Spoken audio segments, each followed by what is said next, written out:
Brachos Daf Ches continues the agarata that we've been discussing for the last few daf about the wonderful nature of prayer in a tzibur, in a group, the minyan, and in shul. The Gemara includes a number of other ideas.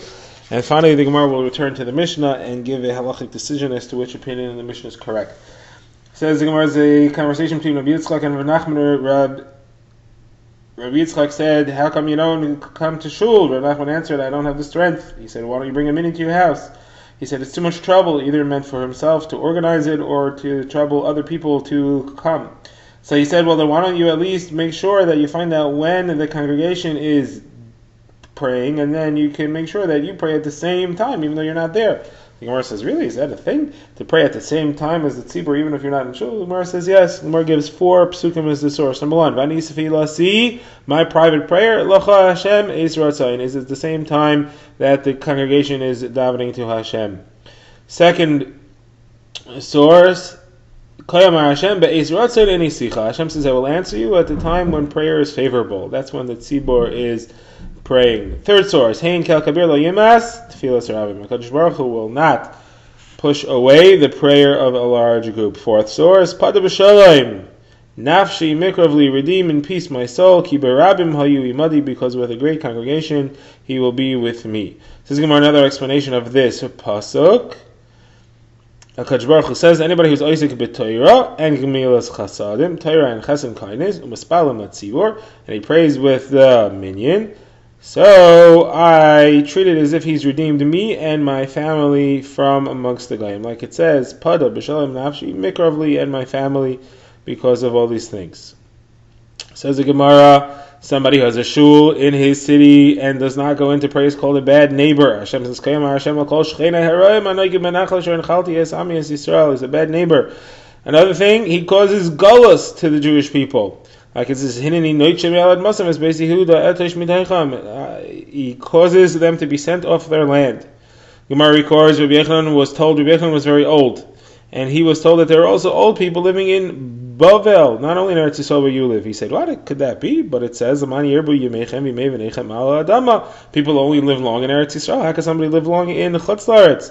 Then he heard that these people who live long come to shul early and stay late.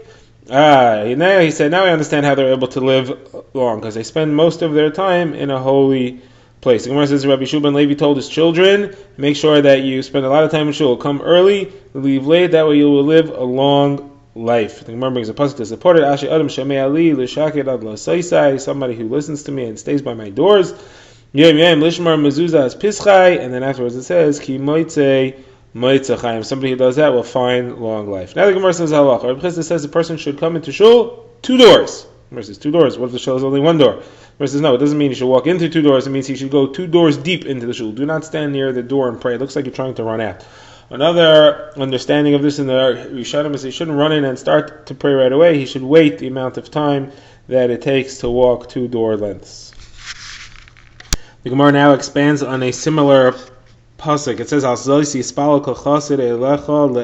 a person should pray at the time of need. Says Gemara, what is this time of need that a person needs to make sure that he prays for help? Gemara will give 5 different explanations as to what the time of need is. Number 1, the Gemara says when he needs to find a wife, because matzah refers to all life, like it says, matzah isha, matzah tav, one who has found a wife has found good. The Gemara interrupts to say that in Eretz Yisrael, when a person got married, they would ask him, matzah or maitzah? There are 2 psukim that use a similar word to refer to a wife. One of them is matzah isha matzah taiv, one who found a wife has found goodness. And the other one is moitzani as isha mar mimavas, I have found a woman to sometimes be as evil as death itself. So the Gemara says they ask him which one he has. Then the Gemara says second shot in what he needs to pray for at his time of need, Torah, if a person needs help with his learning. Like it says, moitzei matzah chayim, and chayim refers to Torah. Third shot, the time of need is Misa, of the death. He should make sure that he prays that when he leaves the world, it should be in a easy way. The Gemara says there are 903 different types of ways a person could leave the world. Gematria of the word, toitza'ois, lamus toitza'ois, the pasuk says, 903 different ways. The Gemara says the worst of them all is the one called askara. It's a type of disease. The Gemara says askara is as bad as trying to drag a thorn bush out of a ball of wool. Then the Gemara says the easiest one is called nishika. That is when the kiss of Hashem transfers a person's soul from his body towards Hashem. The Gemara says that's as simple as taking a hair out of a cup of milk. Another thing that askara is like trying to yank a rope through a small hole. Back to the list of things that a person needs help with, and he should pray for. Kavura, his burial, to make sure that his burial is good. On that, the Gemara says the person should always pray ad zibula basraisa, until the final shovelful has been put on his grave. You're not finished having things to pray for. The Gemara says, Marzutra said, what does it mean? What is your time of need? It's when you need the bathroom. You want to make sure that you're in a place where there's a bathroom when you need it. And the Gemara says in Eretz Yisrael, they liked that pshat. They said that was the best of them all.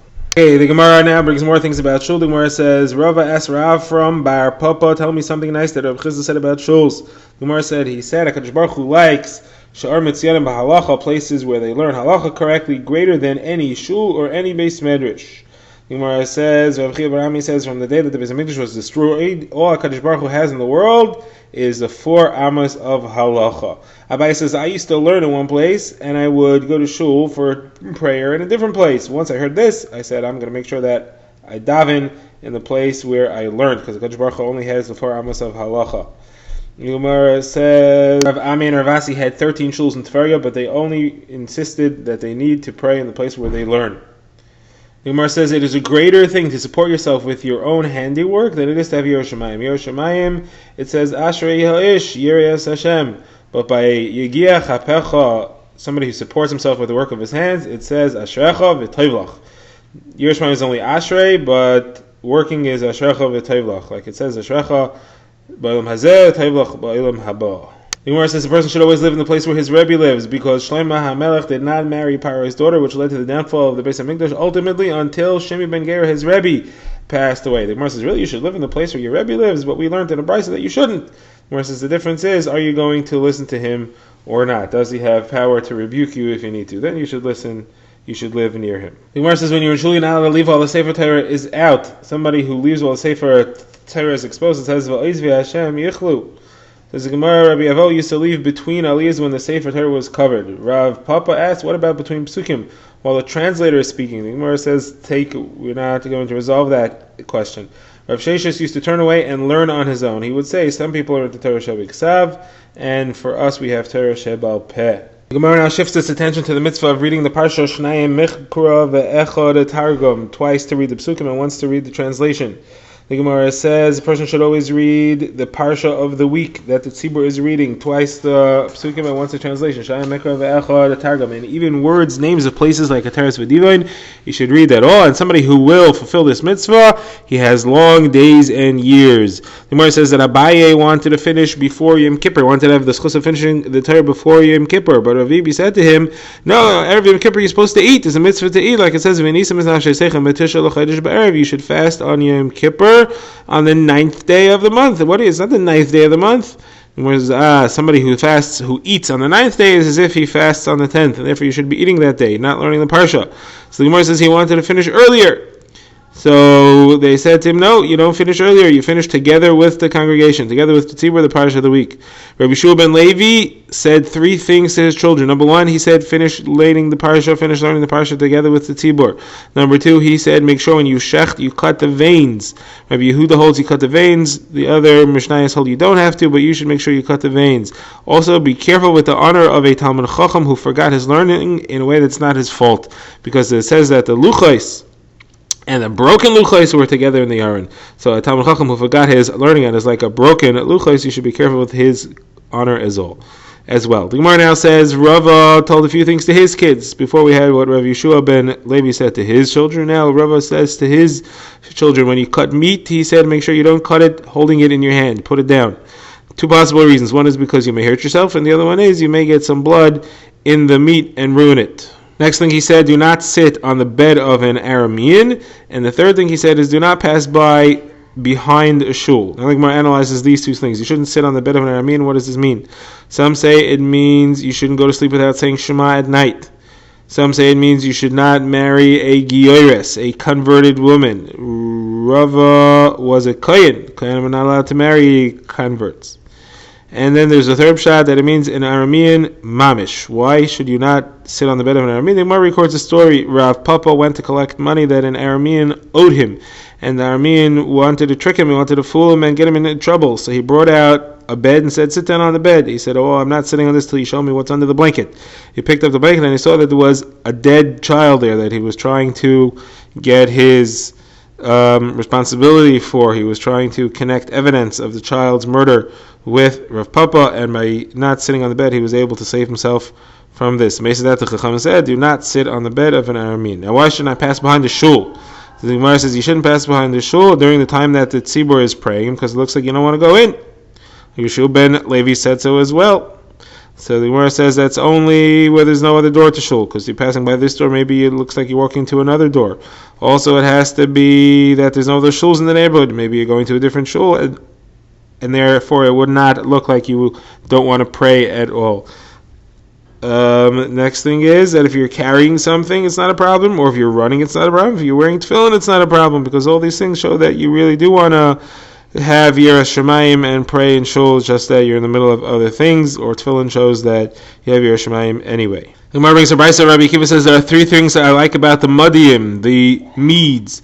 Number one, when they cut meat, they only cut it on the table, not holding in their hand. Number two, when they kiss each other, they kiss the hands, not the face, so they don't get saliva. And the third one is when they have a meeting where they discuss things that are secret, they go out into the field. They don't do it in the house where people could possibly be listening, just like Yaakov did when he called Rachel and Leah to the field to have a discussion over there. Rabbi Gamliel says there are three things that I like about the Parsim, the Persians. They are tzenua, they have modesty in three areas. They have modesty when they eat secretly. They have modesty when they use the bathroom. They have modesty b'davar achar, which is marital relations. Or brings a pasuk about Persians that says, "Ani tzivesi l'mekuda shoy gam karasi gibari la'api alizay ga'avasi." Gemara says, Rabbi Yosef says these refer to the Persians that are going straight to Gehenna. I guess there were other things they did wrong. Now the Gemara goes back to the Mishnah. The Gemara says we had three opinions in the Mishnah. Which one is the correct one? The three opinions in the Mishnah were: what is the latest time for saying Kriya Shema at night? One opinion was the first third of the night, the other one was midnight, and the last one was all the way until the morning, until dawn. The Gemara says, Rabbi Yehuda says, Halachas like Rabban Gamliel, you're allowed to say it all the way until the morning. Rabbi Shimon ben Yochai says it's possible to say two different mitzvahs of Shema in one night. How could it be? One you say before the crack of dawn, one you say after the crack of dawn. The Gemara says, hold on a second. That's one night, that means that after dawn is called night. So then how could you be saying Shema of the day during the night? The Gemara says, simple. It is night, but some people are already getting up. Since it's a time to get up, you could say Shema for the morning, which is said when people are getting up. The Gemara now records a different version of the same Gemara, but very similar, except here we're talking about the day. The Gemara says it's possible to say two different kinds of Shema in one day. How's that? You said Shema before sunrise, and that is the night Shema. You said Shema after sunrise, and that is the day Shema. Gemara says, I don't understand. You said during the day. That means that both of these are during the day. That means that before sunrise is called during the day. So how can you say the night Shema? Gemara says, simple. It is called during the day, but the halacha of Shema at night is that you have to say it when people are sleeping. And there are some people that are still sleeping before sunrise. They don't get up until after sunrise. Concludes the halacha is like this. According to Rabbi Shimon, who said over from Rabbi Akiva, this about saying Shema twice during the day, and one of them is the day Shema, and one of them is the night Shema. The Gemara says, as long as you don't say Hashkivenu. Saying the night Shema all the way in the morning, just before sunrise, do not say Hashkivenu, lay us down to sleep. It's not a time for being laid down to sleep.